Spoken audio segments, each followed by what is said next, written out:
Hi అండి, ఈరోజు మన నానాస్ కిచెన్లో మిల్లెట్స్ ఇడ్లీ ఎలా ప్రిపేర్ చేద్దామో చూద్దాం.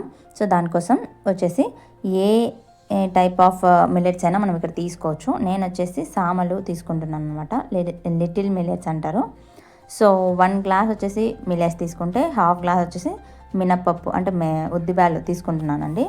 సో ఈ విధంగా నీట్గా వాటర్లో కడిగేసేయాలి. ఒకసారి మాత్రమే కడగాలి, 1 or 2 టైమ్స్. తర్వాత మనం ఈ వాటర్ పోసేసి మినిమం 8 అవర్స్ అయితే సోక్ చేసుకోవాలన్నమాట. మనం ఈ వాటర్ ఏదైతే నానబెట్టుంటామో సో ఆ వాటర్ని పడేయకుండా దాంతోనే పిండి అనేది మిక్సీ పట్టుకోవాలి. సో ఈ విధంగా నీట్గా మిక్సీ పట్టేసుకున్న తర్వాత నేనైతే అప్పుడే సాల్ట్ వేసేసి దాన్ని ఫర్మెంటేషన్కి 8 అవర్స్ అలా వదిలేస్తాను అనమాట. లైక్ డే అంతా నానబెట్టేసి నైట్ అంతా ఫర్మెంటేషన్లో పెట్టేస్తాను. సో నెక్స్ట్ డే వచ్చేసి మనకు చూస్తే ఈ విధంగా ఉంటుందన్నమాట. చూసారా ఎంత బాగా వచ్చిందో. సో ఈ విధంగా వచ్చిన పిండిని అయితే కొద్దిగా సోడా పొడి వేసుకొని మనం నార్మల్ ఇడ్లీ ఎలా అయితే వేసేసుకుంటామో అలా వేసేసుకోవడమే.